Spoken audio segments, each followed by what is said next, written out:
Hi, this is Dr. Nancy Sutton Pierce. I'm starting a new Wednesday conversation with a sex doctor, and I'd love to share with you what I'm learning and what my practice is, how things are going, and I'd love to answer your questions here. So I'm going to be posting this on my Facebook page as well, so that hopefully people can come in from there and ask questions. Um, and so I'm going to give this a few minutes for people to join me.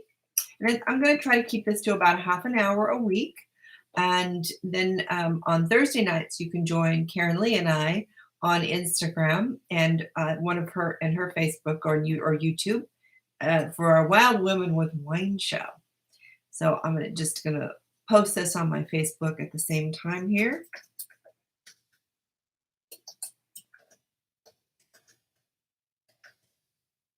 I'd love to hear from you, where you're from, what your name is. If you're listening, just pop into the chat room and say hi to me.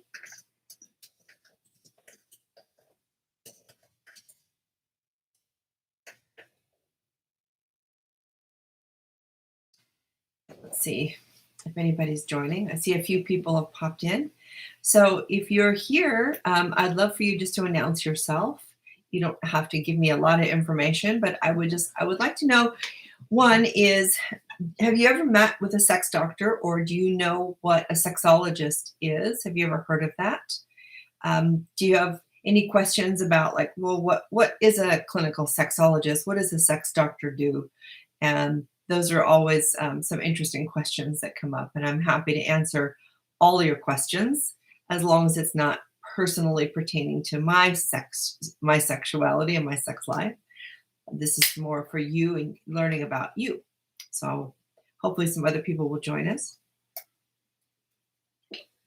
One of the things that struck me as I was going through my doctorate program to become a clinical sexologist was the degree of personal bias that we all have around sexuality, and also lack of knowledge. Those two things put together can really lead people to make a lot of uh, assumptions and judgments. And this is part of what my practice does, is to help unwind some of those things for people, because there's a lot of dogma in our upbringings, cultural, religion, family biases, that give us inaccurate information, so that we tend to make judgments based on that disinformation, and that can lead us to doing some really harmful things, not only to ourselves but to others. And so understanding true human sexuality, what is nature, what is nurture, what is the gamut of human sexual desire, and what is deviant, if anything, what is aberrant, what is a sex problem versus a relationship problem. So there's all kinds of things that, as a clinical sexologist, that I work through with people to help them, one, to know what's normal, what's healthy, and the other is to know how to be comfortable with that and find partnering that works for them, how to be honest, how to hear honesty. Those are two really important things around our sexuality, because if you want to share your sexuality with another person or persons, then you want to be as confident in who you are and what makes you tick, so that you can express that. And that's what leads people to a happy, healthy sexual life. I as a clinical sexologist, one of the things that I have found is that I get to talk about sex actually very little, and I talk more about relationships and communication than I do anything. I'm more of a counselor and slash educator and a guide to help people find their way to self acceptance. There's a lot of imparted shame and blame around human sexuality, and so when we see this and we experience it, it can be really damaging to other parts of our lives. It can harm us. It can lead to depression. It can lead to suicidal thinking. If you're depending on if you're questioning your sexuality, you're not feeling like you fit in. A lot of that has to do with not knowing who to talk to about it. And because most people aren't out there talking freely about their sexuality. And so what a clinical sexologist can do is to help you find other people that you can find a support system.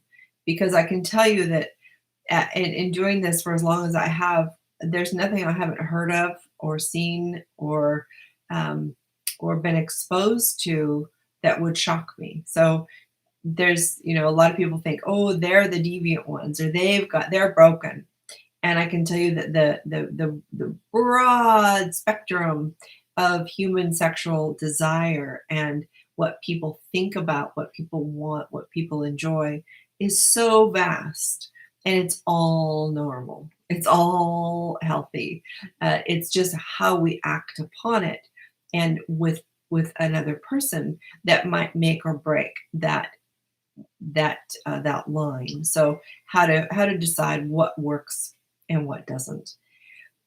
I'm going to be practicing these, and I have a Patreon page. If you want to support my work, I have several patrons over there where I'm trying to do more interactive engagement with my patrons to help them help, one, let them know how much I appreciate their support, and two, to really have more of a personal interaction with people. I've done some live streaming on Zoom where it's interactive, where we can see each other and we can have actual conversation. And those are really powerful. I think that's where we can really get connected as human beings, is when we can look each other in the eyes and have a conversation. So I'm hoping that this is a little bit of a preview for the kinds of things that we can discuss. I mean, really nothing's off the table, again, except for people asking me personal questions about my personal sex life. I do keep that is my sacred space, and I appreciate the respect around that, and that of my husband, because that's like our one little private part of the world, right? And so, I appreciate that people understand not to ask me, what I do in my bedroom. You can ask me what I think about doing things, that's for sure, and you can ask me what I know about them. I'm happy to share those things with you, but I'm not going to answer personal private questions. I just don't feel like that's appropriate from a counselor's perspective. I've been a registered nurse forever, and a health educator, a yoga therapist. So I do a lot of things. I know I've had a lot of different experiences that have given me a lot of different knowledge and wisdom, and I'm happy to share that with you. We're all kind of complex beings, right? We're a body, we're a mind, we're energy, we're history, we're past and present and future, and we're complex. And so the different areas of expertise that I have, that I've gathered along the way of my mossy road of life, I can bring forward into my counseling sessions and in my teaching. And that's exciting. So I'm going to keep this short. If I don't get any interaction, and I don't want to just sit here and chat at you, I would rather chat with you. So this has been just a little bit of an introduction.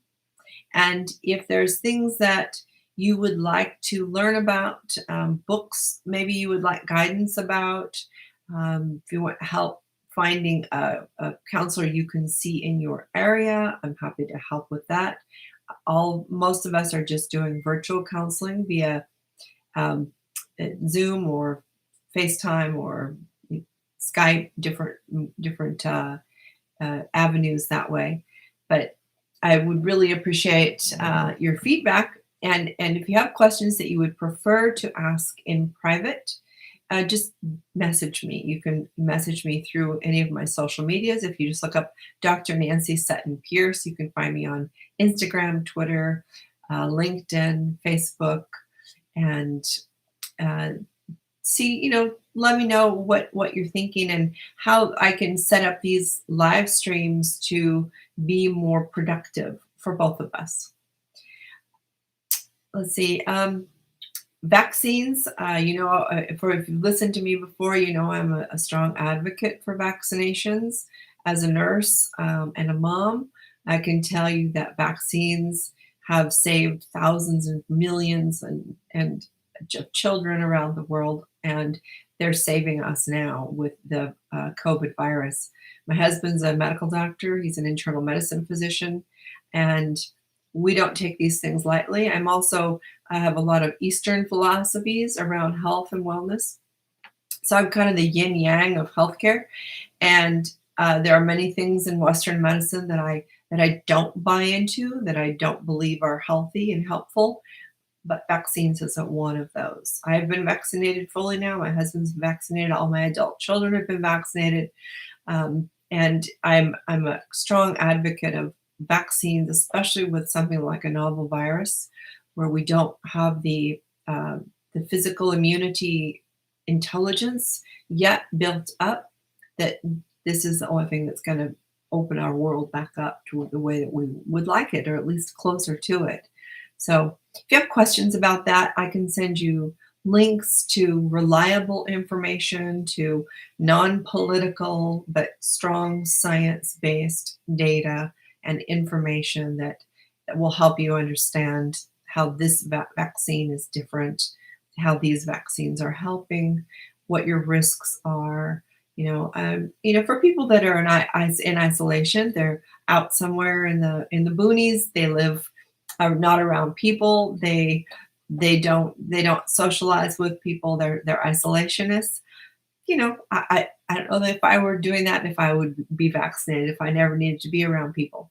But if you want to be around people and you want to travel and you want that freedom of not being concerned and not bringing something home to other people that could die or become so sick that, we're seeing this, it's called long COVID now, that, at least a third of the people that are getting it get long COVID, which is just one complication after another that goes on. We don't know how long because it's still going on from when people first got it last year. So there's lots to know about it, lots of things changing. We're learning every day. And it's just something that I think we should pay attention to. It's not don't buy the political nonsense, the polarizing conspiracy theories they're not going to help us. They're not there to help us. They're there to confuse us. And honestly, they're dangerous and damaging. So we're all smarter than that. We've got intuition, and we've got science. So use those things to make a better choice for yourself. Okay, so conversations with a sex doctor. I'm going to sign off right now so that I give myself a chance to breathe. I'll do this again next Wednesday at 6 p.m., usually 6 to 6:30 p.m. Pacific time. You can find this also on Facebook, and I'll put it back up on my YouTube channel so that you can catch it later and share it with people that you think might want to have a conversation with a sex doctor. Anything is on the table. Like I said, I've set the boundaries, I've set the guidelines. I appreciate that you'll respect those. And I'll see you next Wednesday. In the meantime, remember, every day you wake up, you get to decide whether you're a warning or an example. Because I can tell you that we're never neutral. We're either a warning or we're an example to other people. So what are you? You get to choose today. Make this the best day of your life, because it's the last one we get of this one. Till next time. Bye-bye.